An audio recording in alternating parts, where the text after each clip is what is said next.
saya Briana Ifada. Di sini saya akan menjelaskan sedikit tentang pengertian bahan ajar. Bahan ajar merupakan salah satu perangkat materi atau substansi pembelajaran yang disusun secara sistematis, serta menampilkan secara utuh dari kompetensi yang dikuasai siswa dalam kegiatan pembelajaran. Bahan ajar adalah segala bentuk bahan yang digunakan untuk membantu guru atau instruktur dalam melaksanakan kegiatan belajar mengajar. Untuk membuat siswa antusias terhadap pembelajaran yang dilakukan oleh guru, maka guru harus kreatif dalam mengembangkan bahan ajar. Guru harus kreatif karena ia tidak hanya bertindak sebagai pemberi informasi saja, namun sebagai fasilitator dan mitra belajar bagi peserta didik. Fungsi bahan ajar dapat dibedakan menjadi dua macam. Pertama, fungsi bahan ajar bagi guru.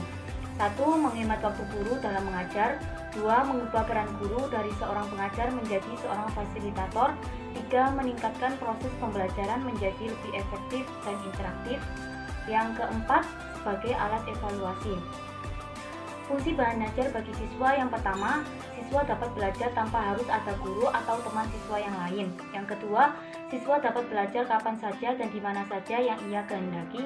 Yang ketiga, membantu potensi siswa untuk menjadi pelajar yang mandiri. Yang keempat, sebagai pedoman bagi siswa yang akan mengarahkan semua aktivitasnya dalam proses pembelajaran. Kemudian, contoh bahan ajar. Salah satu bentuk bahan ajar cetak berupa buku.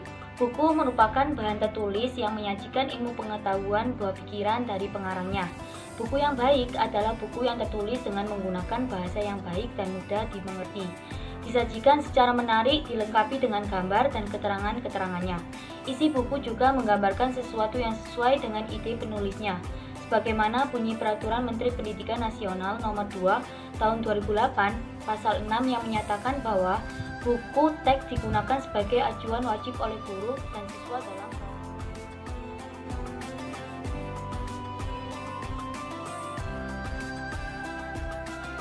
Selanjutnya yaitu analisis bahan ajar Al-Quran Hadis kelas 7. Profil buku. Buku yang dianalisis berjudul Buku Siswa Al-Quran Hadis kelas 7 Madrasah Sanawiyah. Buku ini terdapat kontributor naskah oleh Muhammad Abdul Hafiz, Dilhiz Zunai, dan Munifatun Nufus.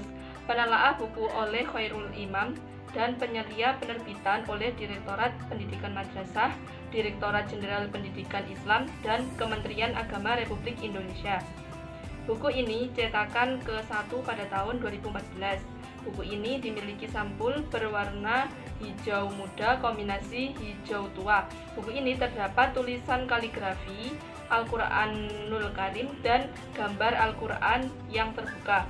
Buku tersebut terdiri dari 67 halaman tambahan 6 halaman depan dimulai dari cover sampai daftar isi dan 3 halaman terakhir terdapat catatan. Adapun daftar isi buku Al-Quran Hadis kelas 7, pelajaran pertama, tema Al-Quran dan Hadis sebagai pedoman hidupku. Pelajaran kedua, tema kusandarkan aktivitas hanya kepada Allah. Pelajaran ketiga, tema kuteguhkan imanku dengan ibadah. Pelajaran keempat, sikap toleransi mewajibkan kedamaian. Pelajaran kelima, istiqomah kunci keberhasilanku. Pelajaran keenam, tema kunikmati keindahan Al-Quran dengan tajwid. Analisis materi A dalam segi bahasa. Analisis bahasa dalam buku Al-Quran Hadis kelas 7. Pada pemilihan gaya bahasa sudah baik dan bagus. Kalimat yang digunakan pada umumnya sudah dapat dipahami dan paragraf yang disajikan tidak membingungkan peserta didik. Selanjutnya dalam segi tulisan. Pada aspek tulisan hampir sama dengan aspek bahasa. Aspek tulisan dalam buku Al-Quran Hadis MTS untuk kelas 7 sudah sangat baik dalam tulisan Arab maupun Latin, sudah sangat jelas dan mudah dibaca. Dalam buku ini terdapat istilah Arab yang ditulis dengan huruf Latin, namun buku ini tidak dilengkapi transliterasi Arab Indonesia. Hal ini menimbulkan ketidakjelasan apakah istilah Arab itu dibaca panjang atau pendek. Misalnya, pada bab 2 halaman 15, kata Al-Quran seharusnya ditulis Al-Quran. Pada bab 4 halaman 40, kata berbeda seharusnya ditulis berbeda, dan halaman 44 kata ahul seharusnya ditulis ahlul. Pada bab 5 halaman 56, kata kampung seharusnya ke C, yaitu analisis kesesuaian materi. Secara keseluruhan, materi yang disampaikan pada buku Al-Quran Hadis kelas 7 sudah sesuai dengan kondisi peserta didik, di mana pada bab 1 standar kompetensinya menghargai dan menghayati agama yang dianutnya, dan materi yang dibahas sudah sesuai dengan keperluan pembelajaran peserta didik. Selanjutnya yang D, yaitu analisis terjemah ayat. Dalam buku Al-Quran Hadis MTS kelas 7 ini, untuk menyediakan terjemah ayat dan hadis yang dapat memudahkan siswa dalam memahami atau menghafalkan suatu ayat atau hadis. Menurut pendapat kami, secara keseluruhan terjemah ayat dan hadis dalam buku ini sudah sangat bagus. Dan yang terakhir yaitu analisis evaluasi belajar. Evaluasi yang digunakan dalam buku ajar Al-Quran Hadis kelas 7 masih kurang baik. Dari bab 1 sampai bab akhir, evaluasi yang diberikan hampir sama. Kemudian untuk subbab tugasnya semua berisi perintah menulis dan menerjemahkan ayat. Walaupun diberikan untuk memenuhi standar kompetensi, mungkin soal dapat dibuat berbeda walaupun intinya sama, sehingga siswa tidak merasa bosan.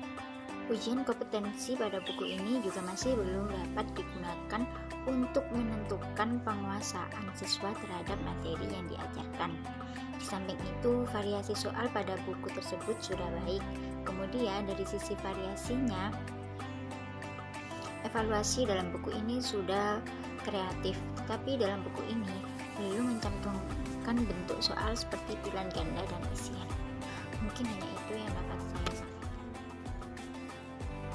Assalamualaikum warahmatullahi wabarakatuh. Perkenalkan, nama saya Muhammad Ubaidillah. Di sini saya akan mempresentasikan buku siswa Al-Quran Hadis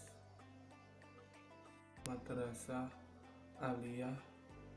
Buku ini terdapat kontributor naskah oleh Mukarram Faisal Rosidin, Siti Mahfudoh, dan Dudung Basori Alwi. Penelaah buku oleh Fuad Tohari dan penyelia penerbitan oleh Direktorat Pendidikan Madrasah, Direktorat Jenderal Pendidikan Islam, dan Kementerian Agama Republik Indonesia pada tahun cetakan ke-1 2014. Buku ini memiliki sampul hijau dengan kombinasi hijau tua. Setelah itu terdapat gambar Al-Quran yang terbuka. Buku tersebut terdiri dari 136 halaman, tambahan 12 halaman, dan mulai dari cover sampai daftar isi, dan 4 halaman di bagian belakang. Buku ini disusun sesuai dengan pendekatan Scientific Curriculum 2013 yang dimulai dengan pengantar, daftar isi, dan masuk pelajaran 1 sampai pelajaran 10, pelajaran 1 sampai pelajaran 5 disampaikan pada semester 1, dan pelajaran 6 disampaikan, pelajaran 10 disampaikan pada semester 2. Adapun daftar isi buku ini ialah: yang pertama, Al-Quran Kitabku; yang kedua, betapa otentiknya kitabku; yang ketiga, tujuan dan fungsi kitabku; yang keempat, pokok-pokok isi kitabku; yang keempat, pokok-pokok isi kitabku; yang kelima, manusia sebagai hamba Allah, khalifah di bumi. Itu berada di semester 1.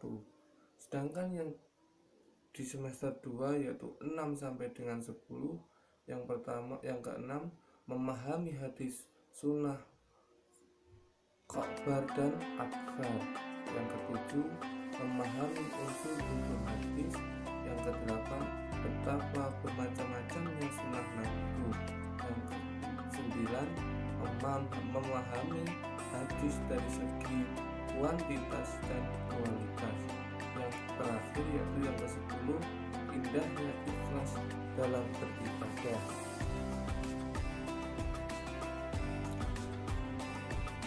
Yang poin selanjutnya adalah analisis materi. Dalam segi bahasa, penulis menemukan bahasa yang digunakan dalam kalimat-kalimat buku ini. Kata dalam kalimat buku ini sering terjadi, misalnya pada bab 1 halaman 8 paragraf kedua, yaitu sebagaimana telah dijelaskan di maka Al-Quran artinya bacaan atau yang dibaca. Kata sebagaimana telah dijelaskan di muka seharusnya ditulis sebagaimana dijelaskan sebelumnya. Yang kedua yaitu bab 4 halaman 58 paragraf ke-1, yaitu yang ditebatkan oleh yang maha tunggal untuk menarik kaum pria dan wanita tersesat di dalam dunia ini agar kembali kepada sumber ilahi mereka. Kata yang maha tunggal di alinea tersebut seharusnya ditulis Tuhan yang Maha Esa atau Allah Subhanahu wa Ta'ala. Pada bab 5 halaman 68 paragraf ke-1, yaitu sedemikian detail dan gamblang. Nilai tersebut seharusnya ditulis dengan jelas atau mudah dimengerti.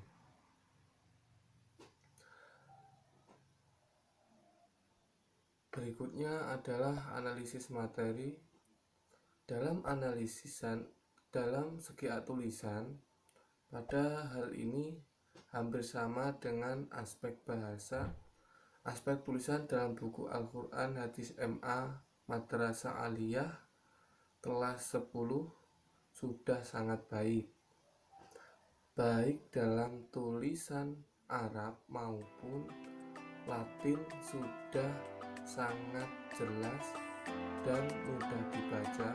Dalam buku ini terdapat istilah Arab yang ditulis dengan huruf Latin, namun buku ini tidak dilengkapi transliterasi Arab Indonesia yang biasanya terdapat di awal buku. Hal ini menimbulkan ketidakjelasan apabila istilah Arab itu dibaca panjang atau pendek. Analisis materi dalam segi tulisan pada halaman ini sama dengan aspek bahasa. Aspek tulisan dalam buku Al-Quran Hadis MA Madrasah Aliyah terutama kelas 10 sudah sangat baik dari tulisan Arab maupun Latin sudah sangat jelas dan mudah dipahami.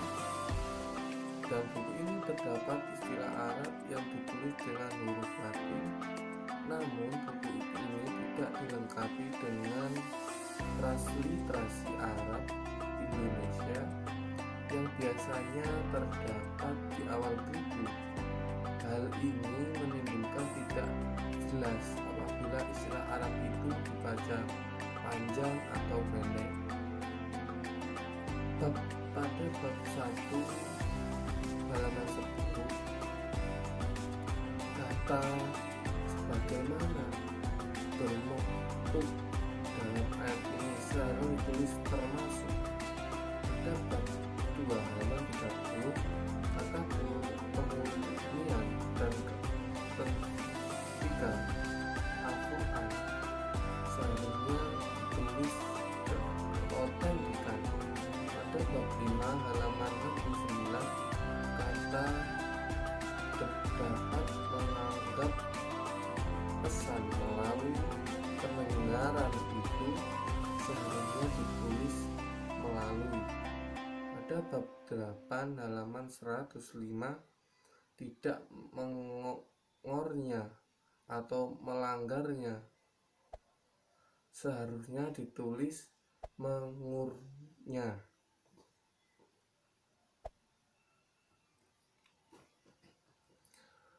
Analisis materi, analisis kesesuaian materi secara keseluruhan. Materi yang disampaikan sudah sesuai dengan kompetensi yang akan dicapai. Misalnya, pada bab 1, standar kompetensinya yaitu menghayati dan mengamalkan ajaran agama yang dianutnya. Pada kompetensi dasar dalam buku Al-Quran Hadis MA Madrasah Aliyah untuk kelas 10 ini, kompetensi dasarnya hanya meliputi menghayati, mengamalkan, memahami, dan menyajikan.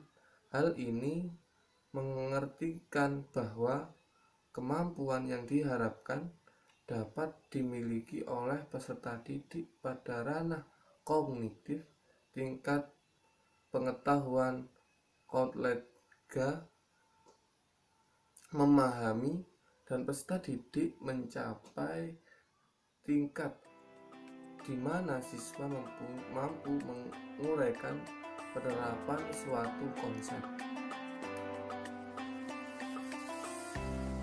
Yang berisi terjemah mufrodat dalam buku Al-Quran Hadis MA Madrasah Aliyah untuk kelas 10 menyediakan terjemahan mufrodat yang dapat memudahkan siswa dalam memahami atau menghafalkan suatu ayat atau hadis.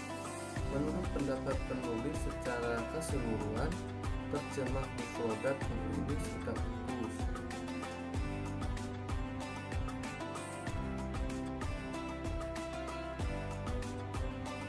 Poin yang terakhir yaitu analisis materi. Analisis evaluasi belajar. Evaluasi yang digunakan buku ini masih rendah.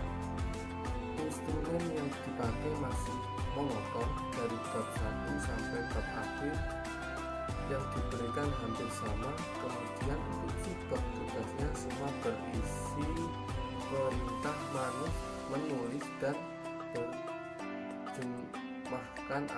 menerjemahkan ayat. Walaupun diberikan untuk memenuhi standar kompetensi, mungkin soal dapat dibuat berbeda walaupun intinya sama, sehingga siswa tidak merasa bosan. Uji kompetensi pada buku ini juga masih belum dapat digunakan untuk menentukan penguasaan siswa terhadap materi yang diajarkan. Di samping itu sangat monoton dan tidak adanya variasi soal pada buku tersebut.